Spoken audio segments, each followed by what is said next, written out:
सीधे लिए चलते हैं जहां महामारी एवं चुनौती विषय पर सेमिनार का आयोजन किया जा रहा है। आसान होता है, सुनना थोड़ा कठिन होता है और इसलिए भाषण देते देते ही कुछ बातें थोड़ी अच्छे तरीके से समझ में आए बिंदुवार, इसलिए मैंने सोचा कि मैं एक पावर पॉइंट प्रेजेंटेशन करूंगा और इसलिए एक प्रस्तुतिकरण के साथ मैं अपनी बात को आपकी अनुमति से आपके सम्मुख रख रहा हूं। ये जो विषय है कि महामारी, वैसे पावर पॉइंट प्रेजेंटेशन अंग्रेजी में है मगर मैं हिंदी में बात करूंगा। तो ये जो महामारी है, कई देशों में यह अनुभव हुआ कि जनतंत्र पर एक दृष्टि से आंच लाने की जिनकी इच्छा थी, ऐसे शासकों के लिए एक वो अवसर से भी बन गई। और कई बार ऐसा लगता भी है कि महामारी के कारण जो नियंत्रण आते हैं स्वाभाविक रूप में, वो जनतंत्र को दबोचने की जिनकी इच्छा है उनके लिए तो बड़े नियंत्रण होते हैं। मगर भारत के बारे में जब मैं सोचता हूं तब एक विश्वास मन में शुरू से रहता है और अभी लगभग 1.5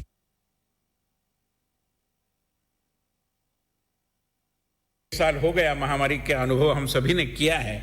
मैं मानता हूं कि उस विश्वास को समाज ने, हमारे जनतंत्र ने, यहां के शासकों ने सार्थ ठहराया है। क्योंकि जनतंत्र, और भाई साहब ने बहुत अच्छे तरीके से कहा कि जनतंत्र यानी चुनाव नहीं है, जनतंत्र यानी वोटिंग नहीं है, जनतंत्र यानी सभागार नहीं है, जनतंत्र यानी केवल सभागार के अंदर होने वाली चर्चा नहीं है। जनतंत्र विचार विमर्श, और विचार विमर्श से जो नवनीत निकलता है वो जनतंत्र है। और इसलिए इन सभी बातों से मिलकर ये जनतंत्र होता है। और मैं तो मानता हूं कि भारत के इतिहास को अगर हम देखें तो भारत के डीएनए में ही डेमोक्रेसी है। It is not something that we learn from somewhere else.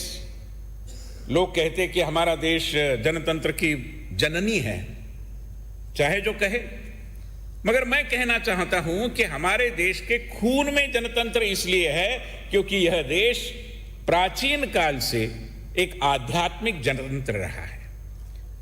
We are a spiritual democracy essentially first, and thereafter we became a political democracy, and now we are marching towards to have the dreams of Dr. Baba Saheb Ambedkar translated into reality, which is making the social and economic democracy a part of our experience. ये जरूरी है।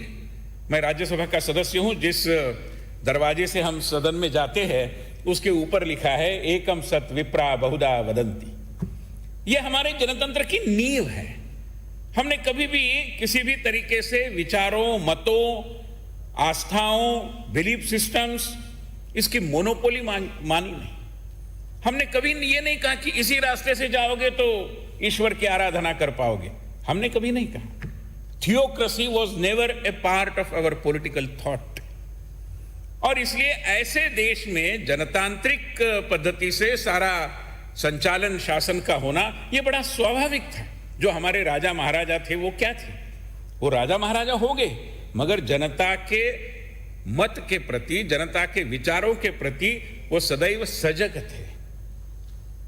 छत्रपति शिवाजी महाराज का वर्णन किया जाता है, एक नाटककार ने बड़े अच्छे शब्दों में किया कि और राजा की व्याख्या क्या है। छत्रपति कहते हैं कि किंग यानी क्या होता है, और उन्होंने कहा है कि राजा होता है विश्व का उपभोग शून्य स्वामी। What a beautiful definition. उपभोग शून्य स्वामी पूरा है, दायित्व पूरा है, मगर उसका लाभ लेने की प्रवृत्ति नहीं है। और इसी भाव से जब यहां राजाओं ने राज किया है, वहां पर जनतंत्र के बारे में कभी भी मैं मानता हूं किसी के मन में सवाल या निशान निर्माण होने की कोई जरूरत ही नहीं है। और उस दृष्टि से अगर हम देखें तो स्वाभाविक है कि ये पैंडेमिक के कारण कई सारे विषय निर्माण हुए। जैसे आई एम सॉरी, थोड़ा फॉन्ट छोटा है, मगर जो भी है मैं कह रहा हूं। पहली बात यह है कि जो पैंडेमिक का, जो इस महामारी का परिणाम रहा, उसमें एक फियर ऑफ द अननोन, एक अपरिचित ऐसे किसी विषय वस्तु के प्रति एक डर, एक मन में भय का वातावरण, यह स्वाभाविक था, क्योंकि कभी हमने ऐसी महामारी विगत एक शताब्दी में देखी नहीं। 1920 में वो स्पेनिश फ्लू का प्रकोप हुआ था, प्लेग भी हुआ था लगभग उसी दरमियान, मगर देश ने विगत 100 सालों में जिसका परिचय ही किया नहीं है, हुआ नहीं है, ऐसी महामारी का सामना किया। इसलिए फियर ऑफ द अननोन, एक जो कहते हैं कि अपरिचय के कारण डर, यह स्वाभाविक था।